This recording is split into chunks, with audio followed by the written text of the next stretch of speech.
Makanan paling sering memakan, terutama makanan-makanan yang tinggi kalori ya, tinggi gula seperti itu yang akhirnya mengganggu ginjal.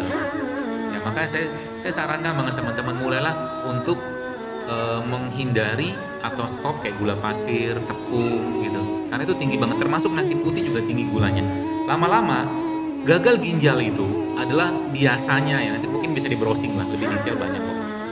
Dimulai dari adanya masalah yang lain, contoh orang darah tinggi. Darah tinggi lama-lama kalau jantung sudah nggak mampu kompensasi, ya ginjalnya kena. Orang diabetes, ya. Nah pertanyaan diabetes itu muncul karena apa? Karena terlalu banyaknya produk yang ya mengganggu ginjalnya, ya, pankreasnya seperti itu. Maka ya makanan-makanan seperti itu dihindari. Dan tubuh kita ini Bapak Ibu sekalian nggak langsung ujuk-ujuk sakit. Ya, tapi kalau dia sudah mulai sakit, maka dia akan memberikan tanda. Tanda-tanda saya jelaskan tadi tuh. Ya, tanda-tanda kalau sering banget pusing, sering susah buang air besar, sering sering macam-macam lah. Ya, keluhan-keluhan yang kalau keluhan itu muncul, jangan diobati, pakai obat sintetik. Yang harus Anda kerjakan apa? Benerin makanan, banyakin minum dulu. Ya, supaya cara paling gampang dan rimpang-rimpang ini menjadi solusinya. Terus pengobatannya apa? Ya kalau gagal ginjal sebenarnya kompleks sekali sih pengobatannya, karena kita harus, setahu saya sih ya, harus dicari dulu ini masalah di mana. Karena tadi bisa jadi underlyingnya dia itu karena hipertensi, underlyingnya dia karena diabetes.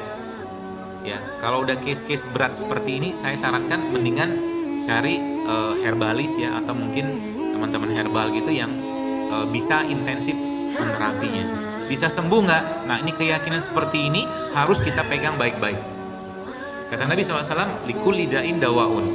Setiap penyakit itu pasti ada obat. Itu ya janjinya Nabi. Kalau ada janji Nabi, maka kita harus yakin.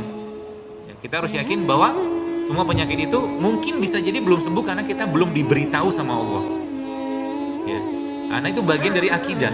Jadi kalau ada orang bilang kencing manis nggak bisa sembuh, ya silakan aja ngomong kayak begitu, nggak masalah. Tapi kalau kita sebagai seorang mukmin yang percaya kepada Allah dan takdir, pasti bisa sembuh kalau Allah berkehendak itu sembuh. Itu akidah tuh begitu. Ya, bahkan mungkin bisa jadi dengan sedekah bisa Allah sembuhkan. Bagaimana cara mengatasi vertigo yang sering muncul di waktu yang tidak terduga? Vertigo, bekam. Mulai rutinkan berbekam dan mulai rutinkan olahraga pagi, jalan-jalan gitu kan untuk menghirup. Saya pernah share waktu itu namanya nitrik oksid, yang itu munculnya ba'da subuh sampai syuruk. Nitrik oksid salah satu antioksidan terbaik yang adanya waktu subuh. Jadi habis subuh tuh jangan tidur, hirup udara dalam-dalam ya. Dan salah satu juga yang saya sarankan bagi orang vertigo ya, rimpang-rimpangannya kuncinya salah satunya. Rimpang-rimpangan, terutama rimpang-rimpangan yang sifatnya hangat. Jahe, kayu manis, serai nggak termasuk rimpang sih, cengkeh, pala gitu ya. Itu bisa meringankan, insya Allah. Kayak begini, kalau orang bilang dokter herbal tuh kerjanya lama, iya kalau ente masih nyampah. Baik, saya jelaskan begini. Kunyit, ini satu kunyit. Kalau teman-teman baca risetnya, kunyit itu banyak kali risetnya. Oke? Nah, apa ceritanya Bapak sekalian? Ceritanya begini. Dalam kunyit ini ada anti penuaan. Dia punya booster hormon buat laki-laki. Dalam kunyit ya. Dia punya anti kanker, dia punya pembersih darah, dia punya anti demam, satu kunyit. Tapi kandungan mereka sedikit, 0,0 sekian gitu, sedikit lah bahasa kita. Lalu oleh manusia dilihat senyawa anti kanker yang ada pada kunyit ini, atau mungkin senyawa yang berperan sebagai anti nyeri pada kunyit, misalkan ya, ini ala-ala saya saja, misalkan senyawa itu jenisnya A1B1 misalkan. Dalam kunyit tadi dia sedikit, tapi dia punya teman. Sama mereka, dilihat bahannya, dilihat rumus molekulnya, dibikin sintetiknya, digandakan dosisnya, maka jadilah paracetamol. Tapi menariknya apa? Ketika kita bicara A1B1 pada kunyit ini, dia punya temannya yang lain. Ada enzimnya, ada vitaminnya, ada mineralnya pada kunyit tadi. Dan jangan dipisahkan. Ketika dia dipisahkan, diambil sendirian, maka dia terasing. Maka ketika paracetamol dimakan, muncullah efek samping. Jadi kalau Anda sudah relatif badannya bersih, tidak banyak nyampah-nyampah lagi, sebenarnya ketika pusing, Anda minum kunyit atau Anda minum jahe atau kunyit, pusingnya bisa hilang. Teman-teman di sini sudah tahu lah ya tentang lidah buaya. Saya ingat banget pengalaman saya menggunakan lidah buaya ini. Jadi ayah saya dulu pernah kena namanya gastritis erosif. Jadi lambung beliau tuh berdarah. Ya, lambung beliau itu berdarah. Ya, sampai ke BAB-nya itu campur darah. Dan saya ingat banget salah satu yang saya diajarkan dulu adalah menggunakan ini, ya, lidah buaya. Kebetulan saya itu beliau dirawat di rumah sakit dan setiap bisa beliau minum atau makan, saya suruh beliau makan ini. Itu nggak ada 3 hari, 2 harian itu pendarahannya berhenti. Ya, lidah buaya ini. Ini lidah buaya ini kalau boleh saya sampaikan, ini salah satu produk lokal yang kalau boleh saya sarankan, coba Bapak Ibu makan ini. Bagaimana cara memakannya? Anda bisa bikin wedang jahe pakai lidah buaya. Bisa. Ya, atau kunyitnya pakai lidah buaya. Kunyit asam gitu kan? Anda bisa makannya, minumnya pakai lidah buaya. Dia bisa bermanfaat untuk wasir, ya, buat mah, ini obatnya mah nih, lidah buaya ini. Ya, jadi wedang jahenya pakai lidah buaya. Bagaimana cara memperbaiki badan kita?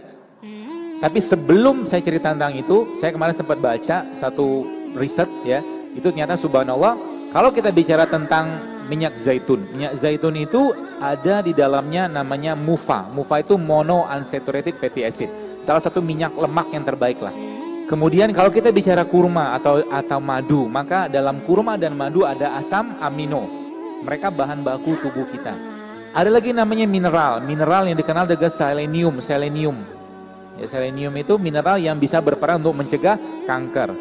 Dan Anda tahu bahwa ternyata asam amino tadi, MUFA atau lemak tadi itu, dan selenium tadi ada pada produk yang luar biasa gampang kita dapatkan di negeri ini. Namanya apa?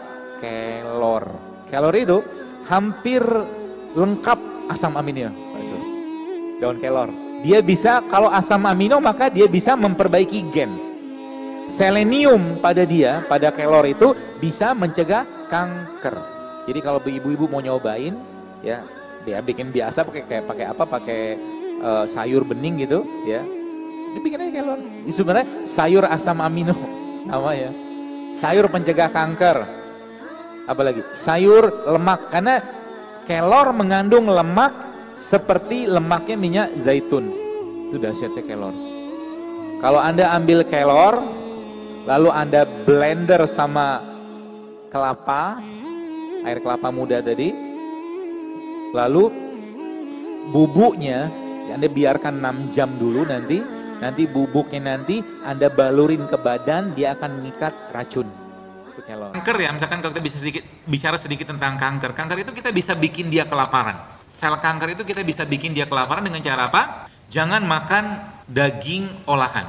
Daging olahan itu makanannya sel kanker. Ya. Kemudian jangan makan gula refinasi. Gula refinasi itu gula yang direfinasi. Ya, gula pasir.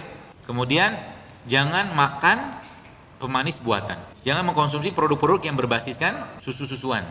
Kemudian jangan mengkonsumsi, hindari produk yang berbasiskan GMO.